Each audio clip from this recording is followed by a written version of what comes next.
Hey, good morning, Region 4. Happy Wednesday. This is Safety Awareness Week. Today is Wednesday. We encourage all of you to wear your orange. And please, if you're wearing your orange out on the work site or out in your patrol, take some photos. Send them in. We'd love to see you representing and wearing your orange today. Also, if you guys have not had a chance to watch the Remembrance video, I strongly encourage you to do so. And I want to give a shout out to our Region 4 employees, our front lines, Will Sutherland and Clint Quintana. Thank you guys for honoring our fallen warriors.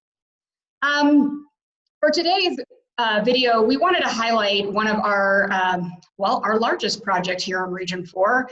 And really, it's North I-25, that vital backbone to Northern Colorado. And the timing of it couldn't be better, because that seems to be the project that's on the hot seat at the moment and a big topic at Commission. As you know, our future financial state is not necessarily where we would have wanted it or where we would like it, and it doesn't look as optimistic as it did 2 months ago. With that said, North I-25 is really helping stimulate the economy right now. We've got a lot of people out there, a lot of workforce working on that job. We've got nearly 500 employees being employed out on North I-25. We've got 150 contractors. 80 of those are DBE contractors. We've got 100 suppliers and vendors. So it's nice to see that there are still things moving in this economy. And I think our transportation projects and CDOT has been able to show that we can continue to work and do our services and our jobs while still being safe and remaining socially distant. So with that said, I'd like to turn it over to Corey Stewart just to give you a few highlights in the progress on North I-25. Because I know a lot of you have not had the chance to get out and drive the corridor, and we are making some significant progress. And so with that, Corey? Hi, this is Corey Stewart. I am the I-25 North Design Build Project Director. I want to present today some of the items that we're doing on the I-25 project to continue with underneath these COVID requirements. With regard to social distancing and some of the things the contractor has done, and just give a general overview of the project. So you can see in some of these pictures some of the things that we have implemented with regard to social distancing and wearing of the masks out on the construction site. We have been doing a lot of virtual meetings, and any project related meetings that we are having to do on the project themselves, people are trying to keep social distancing and wearing of the masks, and we have been able to continue with a lot of our work. One of the first things we had to do was to have the contractor update their safety plan, which we didn't really have a lot of things in there about a virus or something like that, or how to deal with that. And so the contractor did a really, really good job of putting together items in their safety plan that we started to implement right away. Right when we first got some of the direction that we needed to start doing social distancing on the project.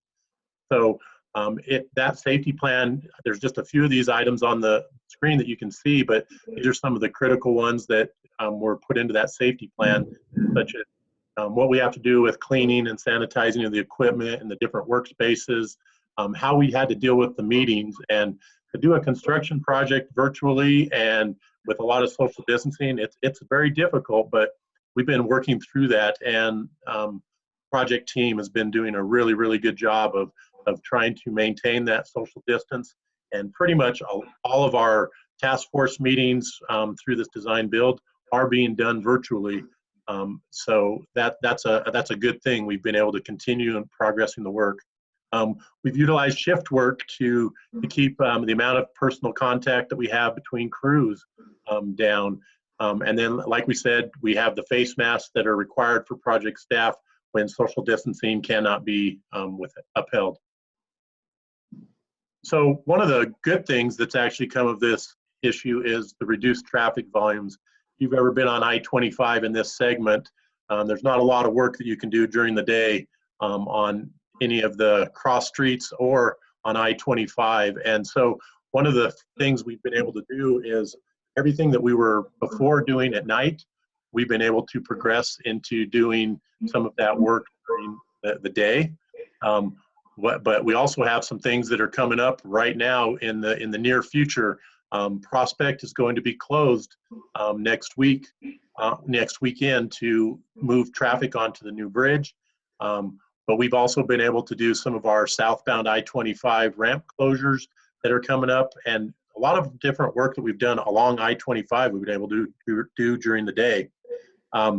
So just if you are out and about, if you do have some essential things coming up, next weekend, the Prospect crossing and interchange will be closed throughout the entire weekend so that we can move traffic onto the new structure. And then the following weekend, we will be closing I-25 and Prospect for the evening as we demolish the old Prospect Bridge. So here's some of the progress that's been made on the project. Right now, we do have the east frontage road down by Big Thompson that is closed, and we've been able to remove the existing frontage road bridge and to remove a lot of that frontage road. You can see towards the top of the picture is County Road 20, and there's a Great Western Railroad bridge there as well. The actual bridge for County Road 20 has been removed, and we are in the process of beginning construction of that structure, the new structure for that as well. So you can see there's a lot of work that we've already been still progressing with.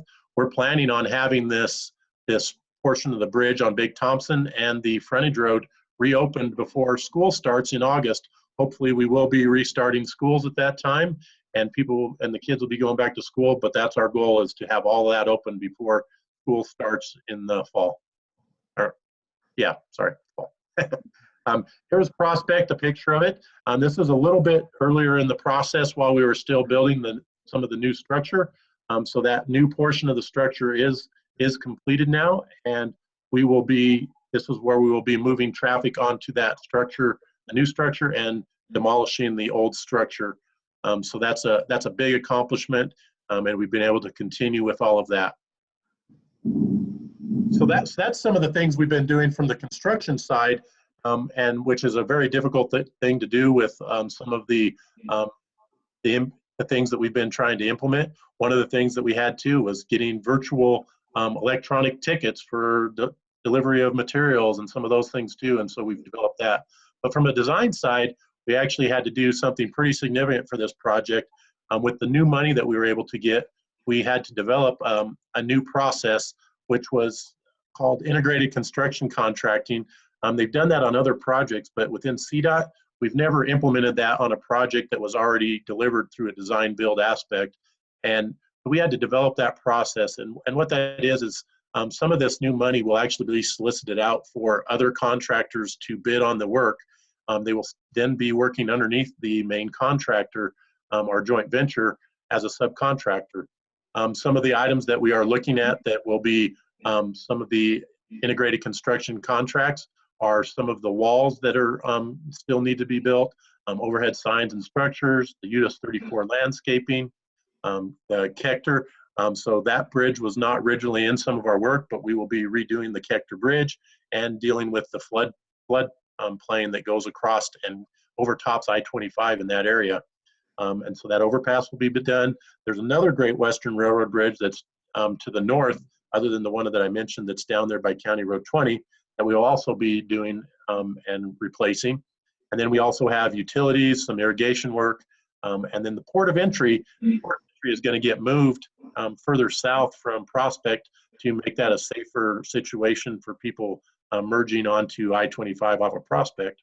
And so that kind of covers a lot of the things that we are doing. Like I said, it has been difficult, but we've been able to continue and to do that safely. And so I think that's a great accomplishment and shows how innovative our personnel and our contractors can be. Great. Thank you, Corey. I appreciate that. And I hope all of you guys enjoyed that too. I know one of the things we've heard is we want to hear a little bit more about what's going on across our region. I think it's very easy for us to sort of get caught up into the singular job or the tasks that we are working on. and not know what the rest of our region is doing, let alone our state. And we're doing some awesome work up here in Region 4. I know I consistently brag about it, but I think this is just a good showing of what currently and is actively working on. And be expecting to see some more project updates and highlights as we move forward. I guess just to wrap it up, I want to remind you all to send in some of those photos that are keeping you sane during quarantine. You know, the month of May is going to look different a little bit, but I think it's going to look a lot of the same. So for those of us still working from home, I think we're going to continue to see some of that. I know the governor is lifting the stay-at-home order and has removed to safer at home order, which says, you know, if we're effectively doing what we're doing from our homes, we should probably continue to do that. So we are going to be in a transition period in May, but I think there are some things that maybe we can, if we feel the need that we need to get out of our homes to do more successfully, we can do that as well, as long as we're following those safe social distance practices. Also, the last cue I want to give you guys is, don't forget, is the open enrollment period. We've got until May 18th, I believe, to get those in, but I strongly encourage you guys to get in there the month of April. We do not want to be bogging down the system towards the end of our enrollment period, nor do you, if you have get stuck or have questions, we want to make sure that you have ample time to ask those questions and exercise those alternatives or those things that you might be considering as you select your benefits. So with that, I hope everyone has a great rest of your week. And again, Safety Awareness Week, wear your orange and send in those photos. Have a great day.